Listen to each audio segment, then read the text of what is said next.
और अब मैं मंच पर बुलाना चाहूंगी अपने अगले पैनल को, क्योंकि हम बात कर रहे हैं मध्य प्रदेश में हो रहे नवाचार को लेकर और आगे भारत के जो मजबूती है उसको और बढ़ाने के लिए मध्य प्रदेश की ओर से कैसे योगदान जा रहा है वो बताने के लिए अगले पैनल को इन्वाइट करना चाहूंगी मंच पर। Mister Aditya Iyer, director of skyline and headway infra, जोरदार तालियां हो जाएं आप लोगों की। मिस्टर चंद्रभान लाल चंदानी, डायरेक्टर हैं ख्याल दास कंस्ट्रक्शन के, जोरदार तालियां। और mister Swapnil Mishra, executive director of millennium infra Indore, जोरदार तालियां हो जाएं इन तीनों ही मेहमानों के लिए, क्योंकि हम बात कर रहे हैं बिल्ड न्यू इंडिया की, देश के दिल मध्य प्रदेश चैप्टर के जरिए। और इस जब चैप्टर की हम बात कर रहे हैं, क्योंकि मध्य प्रदेश के जरिए जो योगदान मिल रहा है, किन किन क्षेत्रों से योगदान मिल रहा है, किन किन क्षेत्रों में विकास किए जा रहे हैं, क्या और नए कदम उठाए जा रहे हैं, वो हम आप तक पहुंचा रहे हैं। सवालों का सिलसिला शुरू करेंगे। Divyansh, over to you. शुक्रिया कोमल। और अब हम ये चर्चा शुरू करने जा रहे हैं। जिन लोगों से अब हमको मिलवाने जा रहे हैं उन क्षेत्रों में उन्होंने बेहतरीन काम किया गया। और आदित्य जी से मेरा सबसे पहला सवाल है, एक बार फिर से आपका स्वागत है। हम बात करते हैं सुरक्षित कवर्ड कैंपस की, इसके बारे में बहुत कुछ सुना जाता है, लेकिन आप किस तरह से इस पर काम कर रहे हैं? प्लीज़ एक जनरल मैसेज आप कन्वे करें ताकि लोगों को समझ में आए ये है क्या। मैं जी न्यूज़ को धन्यवाद देना चाहता हूँ कि ये मंच मुझे प्रोवाइड किया गया है। बेसिकली बिल्डरशिप कवर्ड कैंपसेस ये बड़े भोपाल, जबलपुर, इंदौर, बड़े सिटीज़ में एक कॉमन कॉन्सेप्ट है, लेकिन जहाँ हम बी टाउन और सी टाउन में जाते हैं तो हमें एक सिस्टमैटिक प्लानिंग वाली कैंपसेस नहीं मिलते हैं। तो हमारा फोकस इन बी टाउन और सी टाउन जैसी जगहों पे proper covered campuses with proper sanitisation network, proper infrastructure, ये डेवलप करने का हमारा मोटिव रहता है, ताकि एक जो विज़न हम बड़े सिटीज़ में रहते हुए देखते हैं, उन विज़न और उस टाइप की लिविंग को हम इन बी टाउन और सी टाउन में भी पूरा कर पाएँ, ये हमारा विज़न रहता है। साथ ही साथ हमारी हर कवर्ड कैंपसेस में हमारा मेन फोकस ग्रीनरी पे रहता है, ताकि एक नेचुरल हैबिटेट हम डेवलप कर पाएँ for people, for better living with proper sanitisation and basic infrastructures. Thank you. Chandrabhan ji, एक बार फिर से आपका बहुत बहुत स्वागत है। सर, आपने तो कई बसंत देख लिए हैं जीवन के और आपका आशीर्वाद लोगों को खूब मिल रहा होगा। आपकी कंपनी मध्य प्रदेश की एक अग्रणी कंपनी के तौर पर देखी जाती है, एक जानी मानी कंपनी है, लेकिन आपने बहुत कुछ देखा और आगे के लिए आप बहुत कुछ योजना बना रहे होंगे। तो भविष्य की योजनाएं क्या क्या हैं आपकी कंपनी के माध्यम से, और आप क्या क्या नए कदम उठाने वाले हैं?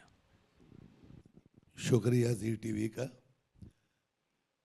अभी तक जो हमारा मेन फोकस था वो कंस्ट्रक्शन पे था। ज़्यादातर हमने गवर्नमेंट कॉन्ट्रैक्ट किए थे, प्लस लैंड बैंक इकट्ठा किया था।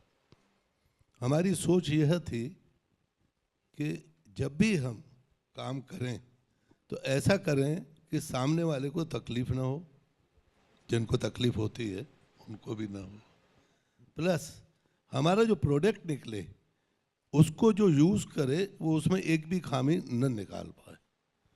और इसी तरीके से हम लोग काम करते हैं। और हमारा विज़न तो ये है कि जितना कर सकें, हमारी लाइफ तो हो गई, हम अपने बच्चों को भी ये शिक्षा देते हैं और पोतों को भी अभी से लगा दिया है कि आप जो भी करो अच्छा करो, बेस्ट करो, बस यही एक विज़न। स्वप्निल मिश्रा जी, जो भी करो अच्छा करो, बेहतर करो, कितना मतलब बड़ा संदेश उन्होंने दिया है, जिन्होंने बहुत कुछ देखा है ज़िंदगी में। आप एक उभरता हुआ नाम है। मेरा सवाल आपसे ये है कि आपने अपना फैमिली बिजनेस क्यों चुना? क्यों आपने वो राह चुनी? और जब हम चैलेंज ले लिया तो फिर क्या क्या फेस किया? जी, पहले अगर मैं बताऊं, अगर मैं इसको दो पार्ट में डिवाइड करूं कि बिज़नेस क्यों चूज़ करा, तो शायद बचपन से एक चैलेंजिंग एनवायरनमेंट में बड़ा हुआ, तो कभी भी लाइफ सीधा सीधा पसंद नहीं आया। या तो उतार पसंद था, चढ़ाव पसंद था, पर सीधा सीधा कभी अच्छा नहीं लगा। और मैंने अपने मास्टर्स के दौरान लंदन में, कनाडा में, थाईलैंड में बहुत जगह काम करा, जॉब्स करे, पर कभी वो मज़ा नहीं आया।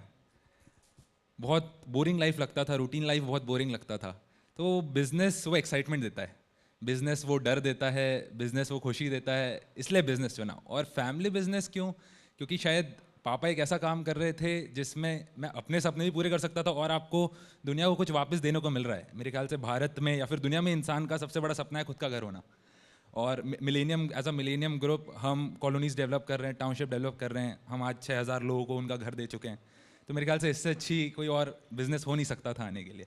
और क्या फेस करा, तो मेरे ख्याल से एक तो जिस इन्वायरमेंट में आप आते हैं, तो मैं 24 साल का था जब मैंने बिज़नेस करना शुरू करा साथ में, तो आप जिस इन्वायरमेंट में काम करते हैं सब आपसे 2 गुना उम्र के हैं, सबका सोच बहुत अलग है, जनरेशनल गैप है, तो वो एक बहुत बड़ा चैलेंज है। फिर कस्टमर जब आपको देखता है तो वो भी सोचता है छोटा बच्चा है।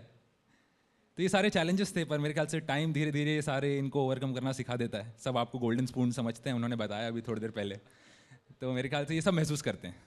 आदित्य जी, 2 फेवरेट सब्जेक्ट्स हैं आप पे, चर्चा करते हैं उन पे। एक तो एनिमल फीड और एक ऑर्गेनिक खेती। तो इन 2 क्षेत्रों में आप कैसे काम कर रहे हैं, क्योंकि ये तो एकदम एडवर्स फील्ड है, एक एडवर्स कह लीजिए डिफरेंट सब्जेक्ट है, उस पर भी आप काम कर रहे हैं, कैसे?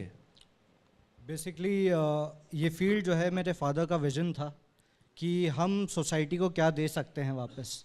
तो सबसे ज़्यादा इम्पॉर्टेंट फैक्टर्स जो है, शायद पैसा बहुत सारे लोग कमा सकते हैं, अच्छा लिविंग बहुत सारे लोग कमा सकते हैं, बट अच्छा खाना, उसकी शुरुआत हमारे एग्रीकल्चर फील्ड से ही होती है।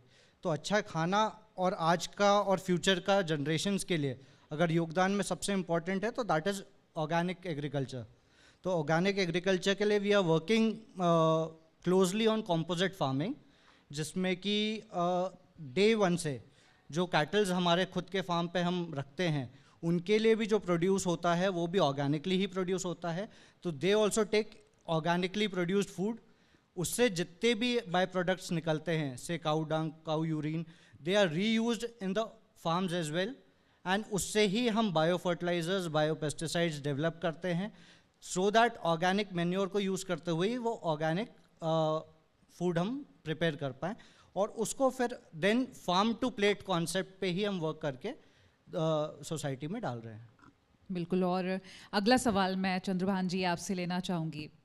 ख्यालदास इंफ्रा को लेकर हम बात करते हैं, मध्य प्रदेश की अग्रणी कंपनी है। आगे अगर हम प्रदेश में संभावनाओं को लेकर बात करें, कुछ नए को लेकर बात करें, तो इसको कैसे देखते हैं? संभावनाएं तो बहुत है, पर गवर्नमेंट साथ नहीं देती।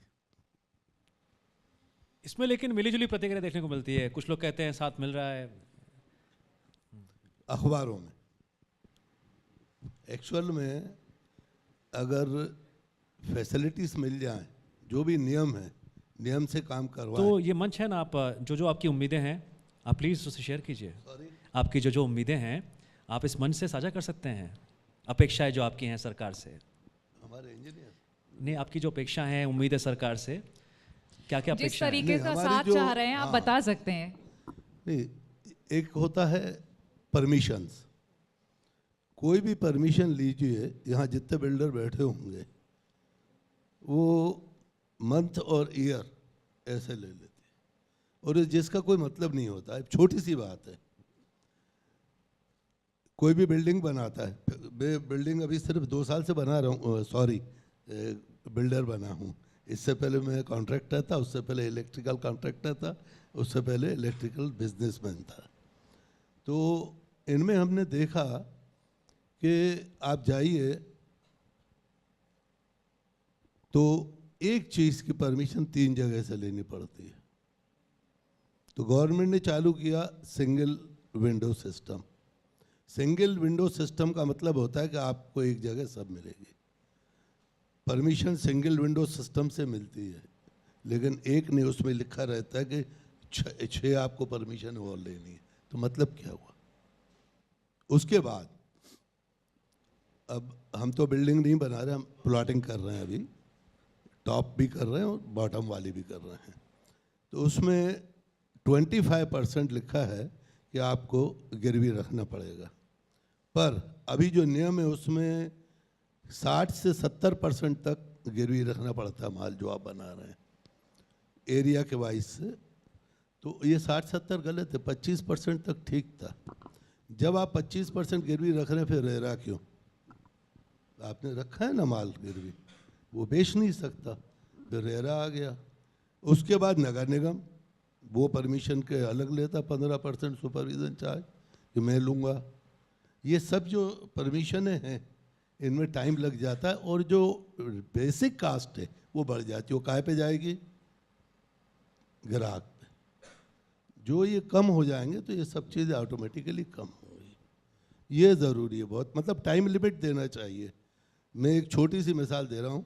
एक टाइम लिमिट चालू की डिपार्टमेंट ने, मैं किसी डिपार्टमेंट का नाम नहीं ले रहा हूँ, बिल्डर के, कि आपको 60 दिन के अंदर सब लोग करके गवर्नमेंट लेवल पे दे देंगे।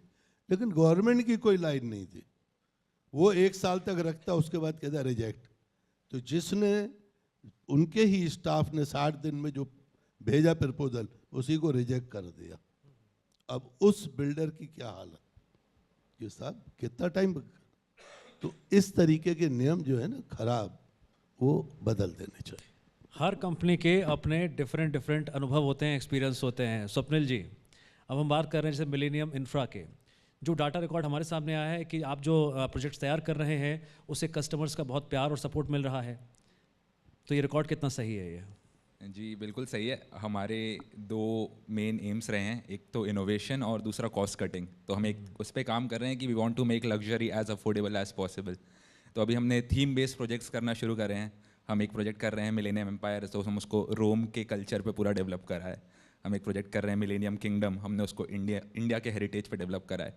तो एक छोटी सी आइडियोलॉजी है कि लोग कहते हैं कि काम ऐसा हो कि आपका काम पे जाने का मन करे, और फिर घर ऐसा हो कि वापस घर आने का मन करे।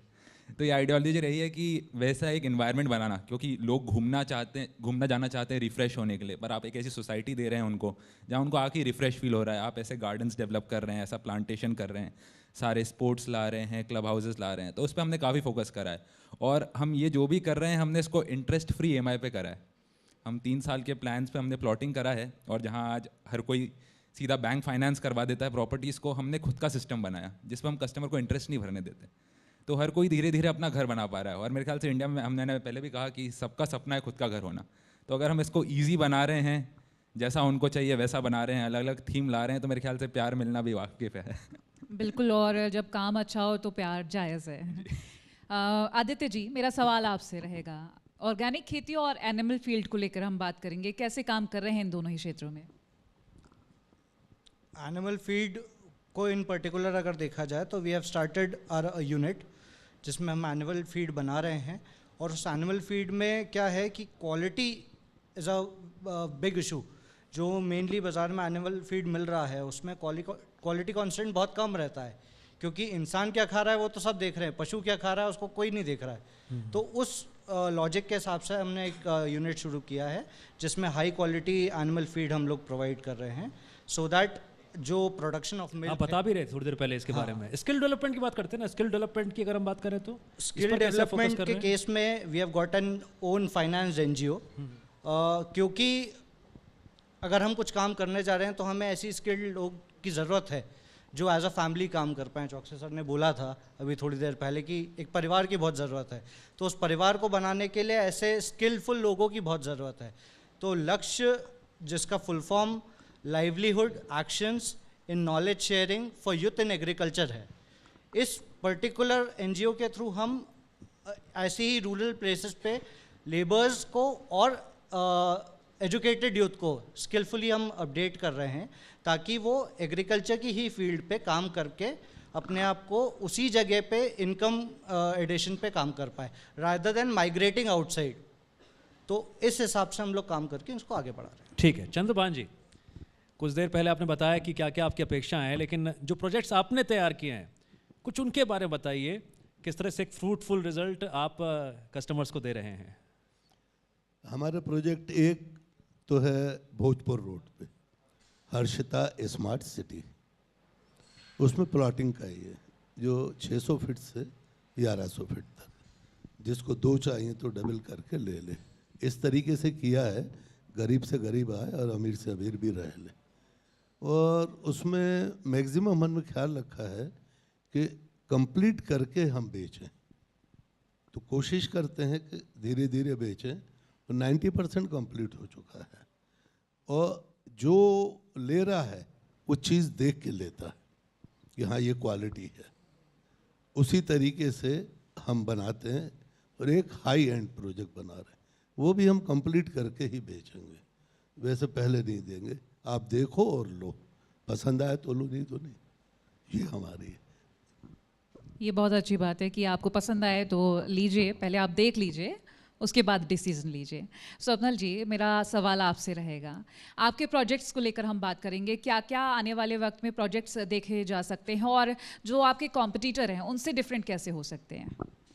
जी, जैसे मैंने आपको बताया कि अभी हम थीम पे वर्क कर रहे हैं। आगे अभी हम प्लॉटिंग प्रोजेक्ट्स कर रहे थे बेसिकली। आगे जाने वाले समय में हम कंस्ट्रक्शन लाइन में आना चाहते हैं, हाई राइजेस पे। नए मास्टर प्लान के बाद इंदौर का FSI काफ़ी बढ़ जाएगा। तो जैसा आज हम मुंबई, दिल्ली में, बैंगलोर में देखते हैं जो हाई राइजेस हैं, अब वो आपको बहुत जल्दी इंदौर और भोपाल में भी दिखेगी। तो नया प्लानिंग वही है कि हम उसको कितना जल्दी अडाप्ट कर सकें, और लोगों का वो माइंडसेट भी शिफ्ट होना, क्योंकि शहर कब तक फैलेगा। आप दूर दूर दूर दूर जाके कॉलोनियाँ बना रहे हैं, पर कब तक। तो मेरे ख्याल से नया वही है कि कितने जल्दी हम कंस्ट्रक्शन पर शिफ्ट हों, और लोगों को भी उसका इम्पोर्टेंस बताना कि कितना कार्बन एमिशन कम होगा, कितना पॉल्यूशन कम होगा। और इन सारी चीज़ों को लेकर ही हम जो आगे का फ्यूचर का प्लानिंग है, नए बाहर से आर्किटेक्ट्स लाना, बाहर से नए मॉडल्स लाना, तो ये सारी प्लानिंग है फ्यूचर की। आदित्य जी, हम बात करते हैं कि कैसे युवा आगे बढ़े, आत्मनिर्भर भारत की चर्चा होती है, तो युवाओं को, खासकर मध्य प्रदेश के युवाओं को आप क्या संदेश देना चाहेंगे कि वो अपनी ज़िंदगी में क्या क्या बदलाव करें? जब चुनौती हो कड़े फैसले लेने की, तब उन्हें क्या करना चाहिए, क्या नहीं करना चाहिए? प्लीज़ उनका मार्गदर्शन करें। आत्मनिर्भर भारत के लिए सबसे इम्पोर्टेंट जो शायद हमने सीखा अपने बड़ों से, अपने गुरुओं से, उसमें 3 चीज़ें बहुत इंपॉर्टेंट है। वन इज़ हार्डवर्क, इसका कोई रिप्लेसमेंट नहीं होता, hard work is very important. Second is developing your own skill. ऐसा नहीं हो सकता कि आज हम एक पर्टिकुलर डिग्री में एजुकेटेड हैं तो हमारी स्किल यहीं तक की है। हमें अपनी सीमाओं को बांधना नहीं है, उसे बढ़ाना है। तो इसलिए ज़्यादा से ज़्यादा हम अपने आप को स्किलफुली एक्टिव रखें and try and learn new things, and इसके साथ साथ कंटिन्यूस हार्डवर्क अपने आप को एक नई ऊंचाई पे पहुंचाने के लिए बहुत हेल्पफुल रहेगा। तो यही मैसेज है, हार्डवर्क एंड स्किल। चंद्रभान जी, मेरा सवाल आपसे रहेगा एक सफल उद्यमी के तौर पर, क्योंकि आज के टाइम पर बहुत सारे युवा हैं जो बिजनेस करना चाहते हैं लेकिन उन्हें मार्गदर्शन की ज़रूरत होती है। कोई ऐसा मिले जो बताए कि हाँ, इस क्षेत्र में ऐसा कर लिया जाए तो सफलता ज़रूर मिलेगी। क्या संदेश देना चाहेंगे आज के युवा उद्यमियों को? युवाओं के लिए एक ही संदेश है, अच्छा काम करो, slow and steady wins the race. असल में युवाओं को मैं एक ही चीज़ बोलूँगा, जैसे अभी इन्होंने भी बताया कि हम आगे बढ़ने की कोशिश करें, अच्छी तरीके से बढ़ें और धीरे धीरे बढ़ें। एकदम छलांग लगाने की ज़रूरत नहीं है। छलांग Shortcuts are not लगाएंगे allowed. तो गिरने का डर है। धीरे धीरे करें तो अपनी मंजिल पे ज़रूर पहुँचेंगे, भले ही वो धीरे धीरे पहुँचे। स्वप्निल जी, अब बात कर लेते हैं प्रेजेंट की भी और फ्यूचर की भी। जो अब प्रोजेक्ट्स आपके आने वाले हैं उसके बारे में प्लीज़ एक हेडलाइन, और प्लस भविष्य के लिए कोई आपने स्पेशल योजना बनाई है? क्योंकि इनोवेटिव आइडियाज़, डेवलपिंग आइडियाज़ दिन ब दिन चेंज होते जा रहे हैं। जी, मेरे ख्याल से ये दुनिया का उसूल रहा है कि अगर आपको इस दुनिया में सर्वाइव करना है तो आपको इवॉल्व होते रहना पड़ेगा। शायद हम आज इसलिए बैठे हैं क्योंकि हमारे जो पूर्वज थे वो इवॉल्व हो पाए। तो मेरे ख्याल से ये बहुत ज़रूरी है, आप इवॉल्व होते रहो, आप इनोवेट होते रहो। मार्केट को क्या चाहिए, पर मेरा ऐसा मानना है कि आप कभी इतिहास को उठा के देखेंगे तो ज़्यादातर बिजनेस उन चीज़ों पे करना बेहतर है जो कभी चेंज नहीं होती। अगर आप देखेंगे तो एक चीज़ है कि ग्रीड, इंसान सब कुछ सस्ता चाहता है। ये दुनिया कितनी भी इवॉल्व हो जाए कभी चेंज नहीं होगा। वो बेहतर चाह सकता है पर वो बेहतर चीज़ भी हमेशा सस्ती चाहेगा। तो मेन यही है कि हम कितना कॉस्ट कटिंग कर सकते हैं, कितना लग्जरी को अफोर्डेबल बना सकते हैं। हमने ये देख लिया कि आज के समय पे कोविड के बाद हर इंसान लग्जरियस लाइफस्टाइल चाहता है, वो उसके लिए एक एक्स्ट्रा पैसा देने के लिए भी तैयार है। तो हम उसको कितना और अफोर्डेबल बना सकते हैं। तो मेन हेडलाइन यही है कि making luxury affordable and we want to make it for the few who lead the many. अभी हम एक प्रोजेक्ट इस टैगलाइन पे ही कर रहे हैं। तो हम ऐसे लोगों से जुड़ना चाहते हैं जिनके बड़े सपने हैं, हम खुद बड़ा सोचना चाहते हैं। और बिल्डर एक ऐसा इंसान है, एक डॉक्टर हो सकता है, चाह सकता है कि आप बीमार हो, एक लॉयर चाह सकता है आप केस में फंस जाएं, पर एक बिल्डर हमेशा ऐसा चाहेगा आप बहुत सारा पैसा कमाएं और एक अच्छे घर में रहें। तो बस यही। चलिए, आपके जो विचार हैं उनके लिए बहुत सारी शुभकामनाएं आपको। आदित्य जी, सोशल वर्कर के तौर पर अगर मैं बात करूं चुनौतियों को लेकर, तो कैसी चुनौतियां रही हैं और कैसे पार पाते हैं? चुनौतियाँ बहुत सारी रहती हैं।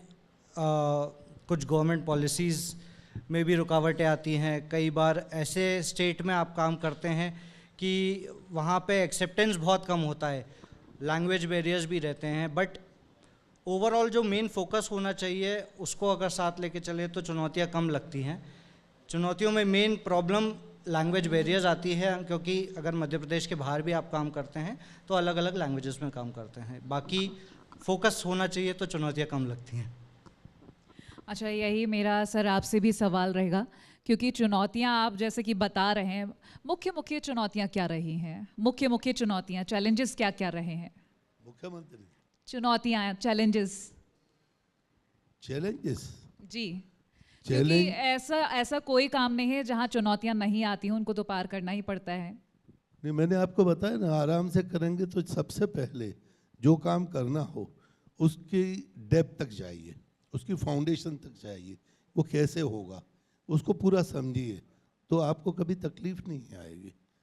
और सोच समझ के करिए, कभी तकलीफ नहीं आएगी। जैसे आपको कोई भी तकलीफ आनी है, पहले से सोच लीजिए कि ये मुझे तकलीफ आएगी, तो तकलीफ बहुत कम हो जाती है। तो मैं ये कहूँगा, ऐसा कोई काम है ही नहीं जो बगैर तकलीफ के हो। तकलीफ के बगैर कोई काम नहीं होता। और पैसा जो कमाया जाता है इतना इजी नहीं है। अगर अच्छी तरीके से काम करना है, सही काम करना है, तो तकलीफ आएगी, उसको भी अपने पार्ट मान के और काम करिए। बहुत शुक्रिया आप तीनों का इस चर्चा का हिस्सा बनने के लिए और इन सवालों का जवाब देने के लिए शुक्रिया। तो लगातार क्षेत्रों में विकास हो रहा है, अपने अपने क्षेत्रों में काम कर रहे हैं लोग, और तमाम सवालों के जवाब आगे भी पहुंचाते रहेंगे। Divyansh, over to you. शुक्रिया कोमल। इस सेशन में हमने सीखा कि कैसे एक पॉजिटिव अप्रोच के साथ, पॉजिटिविटी के साथ और इनोवेटिव आइडियाज़ के साथ हम आगे बढ़ सकते हैं। और दर्शकों, ये आप जानते हैं कि जब वक्त आगे बढ़ता है तो हमें नई सोच के साथ आगे बढ़ना होता है, फिर चाहे वो एजुकेशन सेक्टर हो, हेल्थ सेक्टर हो या इंफ्रास्ट्रक्चर हो। जब एक बिल्डिंग खड़ी की जाती है तो उसके पीछे कई लोगों की मेहनत होती है। जब एक एजुकेशन सेंटर चल रहा होता है तो आप जानते हैं उस पर कितने लोगों की मेहनत होती है। लेकिन इस मेहनत को एक सही दिशा देने के लिए स्ट्रॉन्ग लीडरशिप की ज़रूरत होती है, और यही लीडरशिप ये मेहमान अपने अपने क्षेत्र में लगातार दे रहे हैं और नई ऊंचाइयों को छू रहे हैं।